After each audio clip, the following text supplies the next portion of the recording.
मुनिवर, आपण बानूला सांगावे की मी तिला वचन देतो आहे की मी पौष पौर्णिमेला सूर्यास्ताच्या अगोदर तिला भेटायला तिच्या घरी येईल.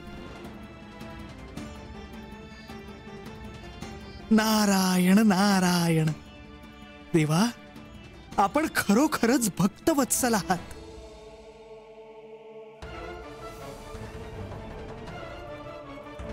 नारायण नारायण. काय झालं महाराज? नारायण नारायण. बानू, तुझं हे हिंदोळा व्रत आता खऱ्या अर्थाने पूर्ण झालं आहे. खंडेरायांनी प्रसन्न होऊन तुला वचनही दिलं आहे की येत्या पौष पौर्णिमेला ते इथे सूर्यास्ता अगोदर तुला भेटायला येतील.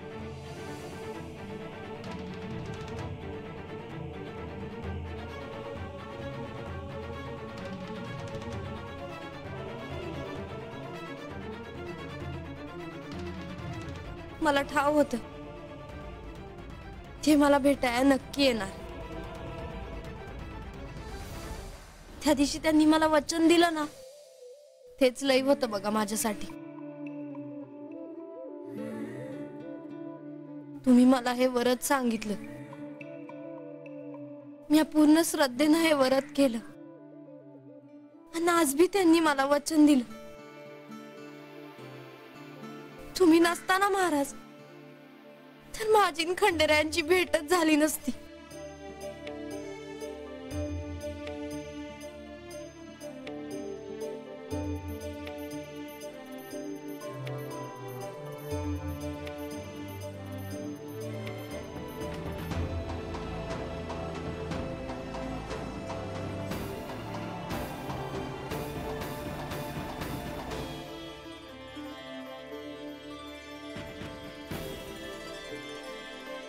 बानू, मी फक्त तुला खंडेरायांपर्यंत पोहोचण्याची आणि भेटण्याची दिशा दाखवली. तेच लय हाय बघा माझ्यासाठी. बानू, आता तुझं व्रत पूर्ण झालंय. तुझी मनोकामना पूर्ण झाली आहे. खंडेरायांनी तुला वचनही दिलं आहे. आता ते हळदीचं शिवलिंग त्या हिंदोळ्यावरून काढून त्या बेलाच्या झाडाखाली पुन्हा ठेवून दे. होय महाराज.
हिंदोळा व्रत पूर्ण झाले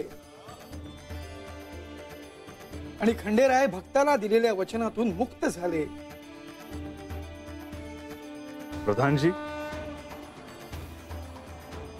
भविष्यात जे कोणी मनोभावे हे व्रत करेल त्यांच्याही इच्छा मी पूर्ण करेन.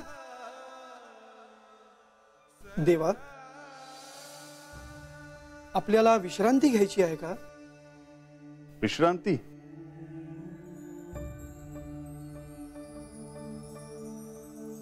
विश्रांती कसली प्रधानजी?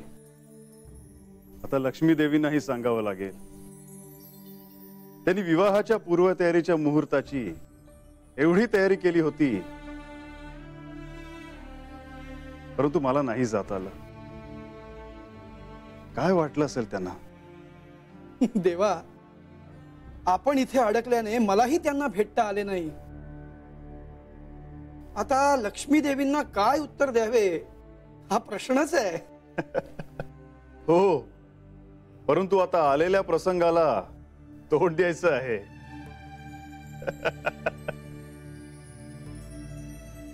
देवा, ह्या शिवलीलेमध्ये आपल्याला ज्या प्रसंगांना सामोरं जावं लागतंय ते पाहता मार्तंड भैरवाच्या चरित्राचे भविष्यात सगळे भक्त आवडीने श्रवण आणि पठण करतील. हो, पार्वतीने जयाद्रीला दिलेलं वचन पूर्ण व्हावे यासाठी वेळप्रसंगी आम्ही म्हाळसे पुढे कटू वागलो असंही दिसेल. मुळात म्हाळसेला हे माहीत नाही की तिचे खरे स्वरूप पार्वती आहे आणि तिने जयाद्री अर्थात बानूला असे वचन दिले की मल्हारी अवतारात बानू माझी अर्धभार्या होईल. आपण कोण आहोत ह्याचं स्मरण नसलं तर काय होतं हे मी पाहतोच आहे देवा. परंतु देवा, आता आपण विवाह कार्यासाठी, पर्यायाने विवाह कार्याच्या पूर्वतयारीच्या मुहूर्तासाठी वेळ द्यावा असं मी आपणास सुचवेन. प्रधानजी, काहीही असो, परंतु आपण आपला मुद्दा कधीच सोडत नाही.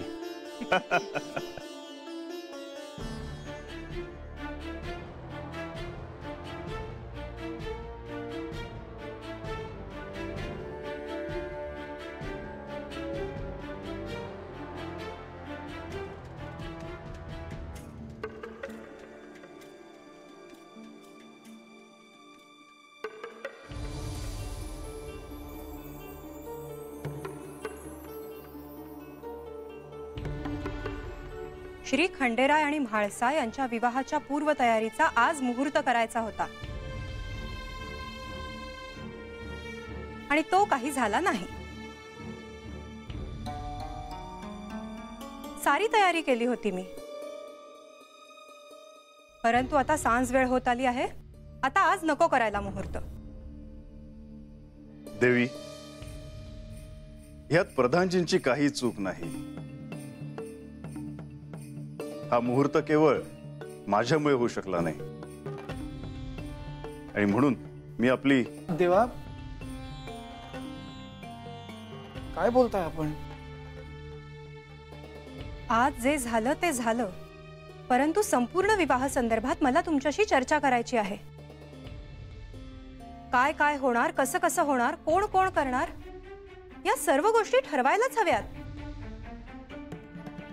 इतकंच सांगायला मी येथे आले होते. येते मी.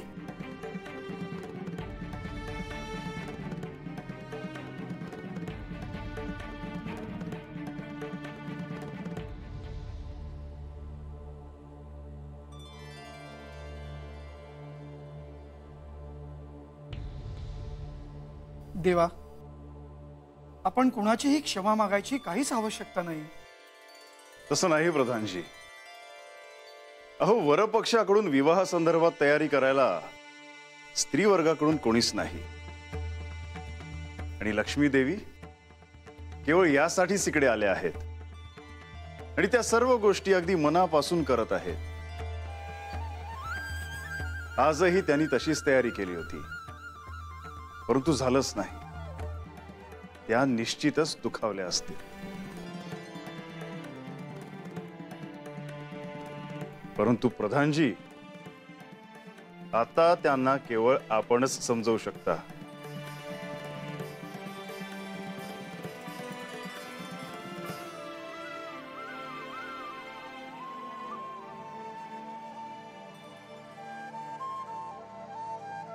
विवाहाच्या तयारीच्या कार्यापेक्षा हे अवघड कार्य आहे देवा. आहे खरं.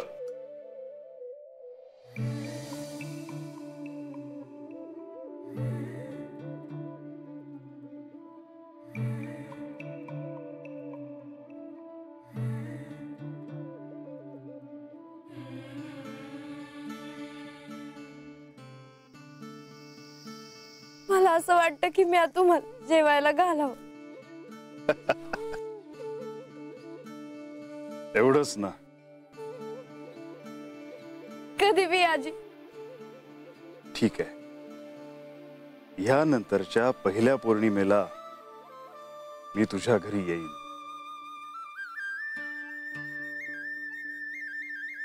बानू, बानू, ए बानू, अगं कुठं हरवली आहेस?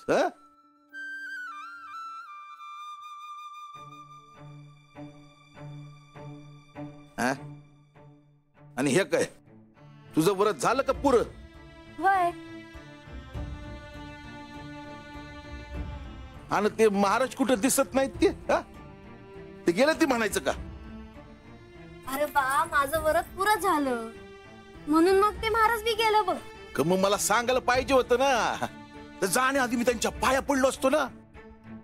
अरे राहूनच गेलं बघ.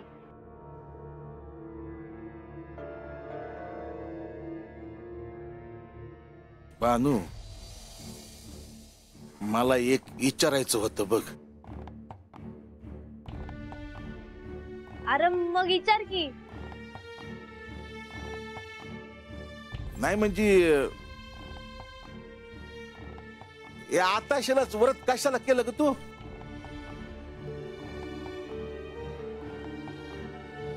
अरे ते असंच.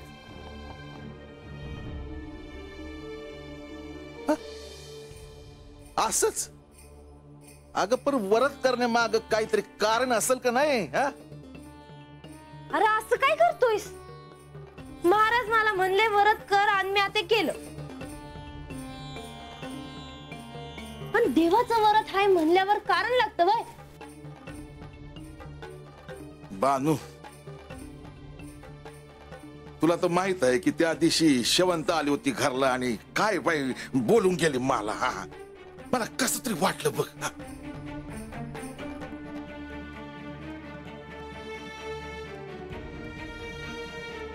बानू, तू काय लपवत नाहीस ना माझ्यापासून?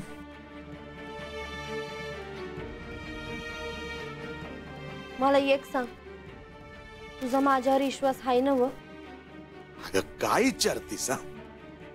तू तसं काय बी करणार नाही ठाव आहे ग. ही पाड्यावरची लोक. तुझा माझ्यावर विश्वास आहे का नाही तेवढं सांग. होय ग.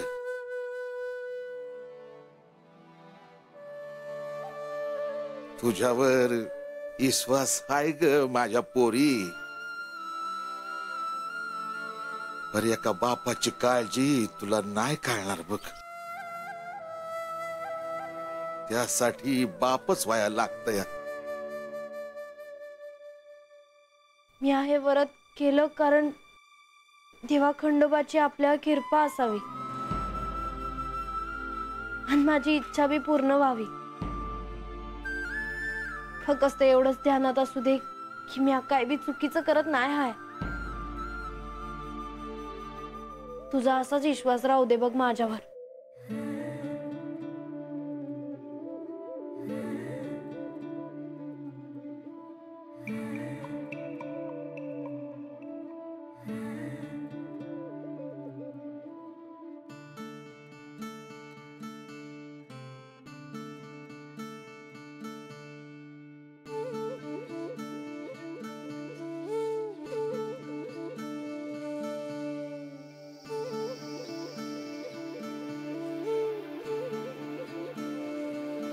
देवा खंडोबा,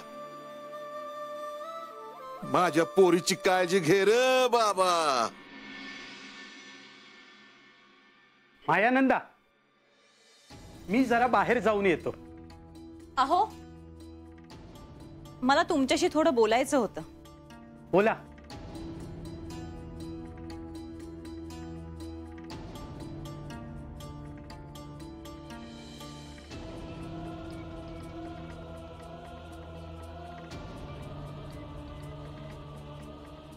आपण माळसाचं ऐकून जेजुरीला विवाहाच्या पूर्वतयारीची यादी पाठवली नाही. ती यादी सेवकातर्फे जेजुरीला पाठवणं हे एक निमित्त होतं. आपल्याकडून वरपक्षाशी संपर्कही झाला असता आणि सर्व गोष्टींची स्पष्टताही झाली असती. अहो, पण तिने आता आपल्याला सांगितलंय ना की तिने खंडेरायांकडून होकार मिळवलाय म्हणून. हो, पण तिने सांगितलं आणि आपण लगेच विश्वास ठेवला. उद्या ते म्हणाले आम्हाला याची काही कल्पना नव्हती तर. मायानंदा, मी आतापर्यंत आपणास काहीच बोललो नाही, परंतु निदान आता तरी म्हाळसावर संशय घेणे थांबवा. अहो, तिचा विवाह खंडेरायांशी म्हणजे साक्षात महादेवाच्या प्रतिरूपाशी होणार आहे. अहो, पण हे बघा, माझे बोलणे अद्याप संपलेले नाही. आपल्या मुखातून म्हाळसाविषयी जे अपशब्द निघतात त्याचा दोष थेट आपल्या कुटुंबास लागतो.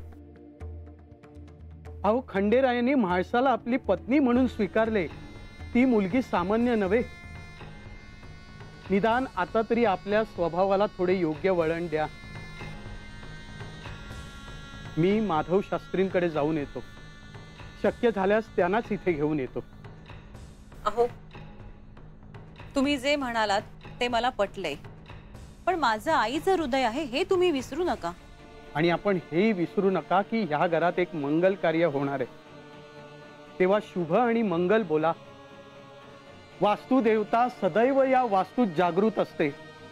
ती आपल्या प्रत्येक म्हणण्याला तथास्तु म्हणत असते. तेव्हा आता शुभ बोला आणि शुभ विचार करा.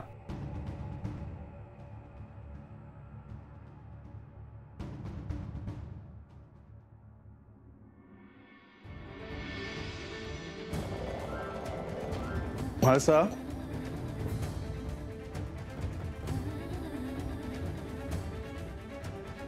म्हाळसा,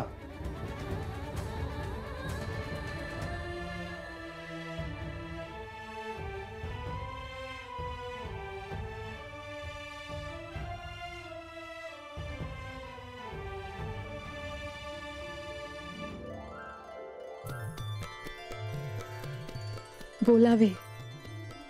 म्हाळसा, कशी आहेस? मी दर्पण शयनकक्षात ठेवला होता. मला असे वाटले की आपली हाक सगळ्यांना ऐकू गेली की काय. नाही, तसे नाही होणार. बोल, कशी आहेस तू?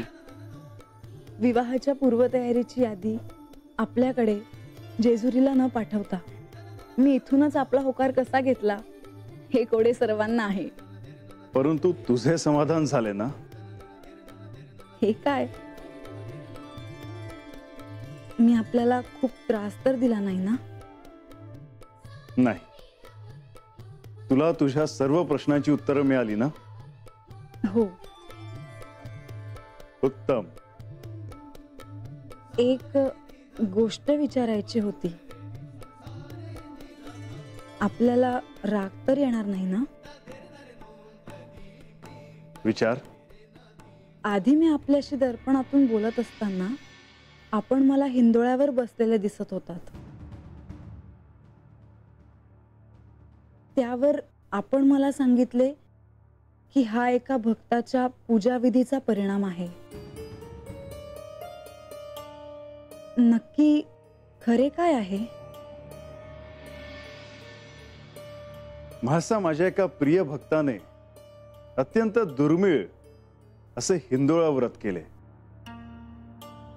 ज्यात एका हिंदोळ्यावर अर्थात एका झोपाळ्यावर माझ्या स्वरूपाची प्राण प्रतिष्ठापना केली.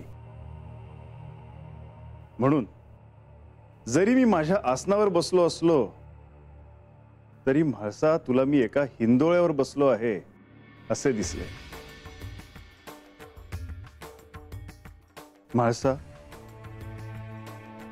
तू माझी अर्धांगिनी आहेस आणि म्हणूनच तुला तसे दिसले. आपण मला आधी सांगितले असते तर बरे झाले असते. असो, आता विवाहाच्या तयारीला छान सुरुवात करा.